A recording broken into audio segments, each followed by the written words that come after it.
Ek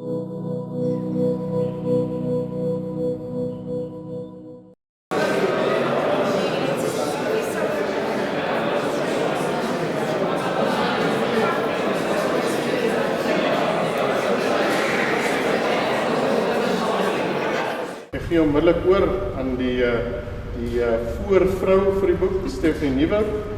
Onder Stephanie se leiding kon ons die boek publiseer. Dankie Stephanie.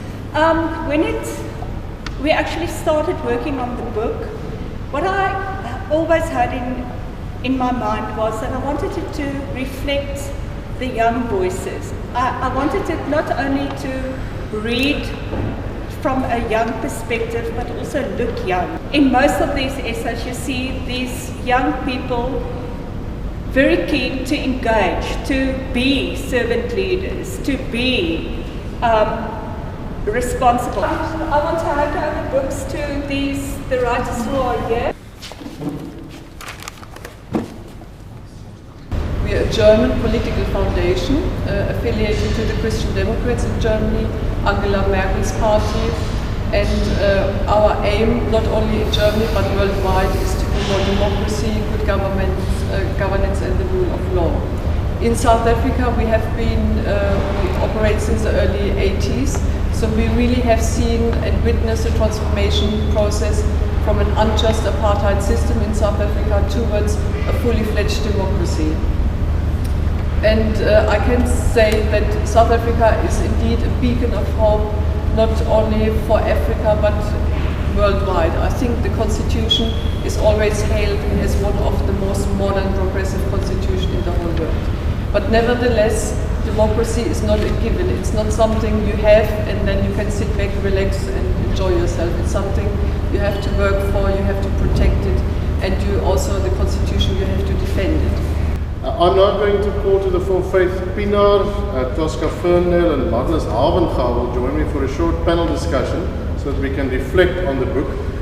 Your ideas should sharpen ideas.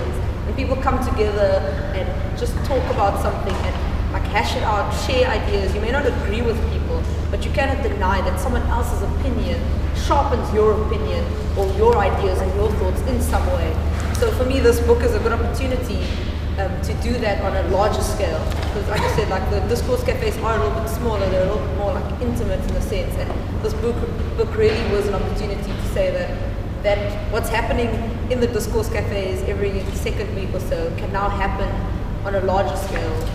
Every discourse cafe, we said in the end that this is not the end of the conversation. We want this conversation to go on. We want, if you go back to your res or the place where you stay, where you walk on the Rooi plane, or you sit in classroom, we want these conversations to keep on going and to inspire people and to also bring about new conversations. But now we were sitting there in our res room and we could send an email and sort of get an answer, and people would come and they would speak to us. And that was a very empowering realization.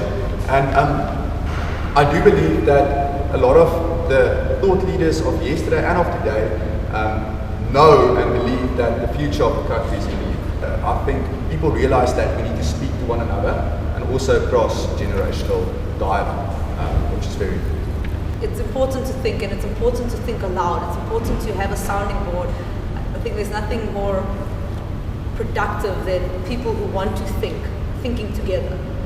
I can owe a lot of what I said to the people around me because I thought a different way, and I won't say they corrected me, but they made me think differently.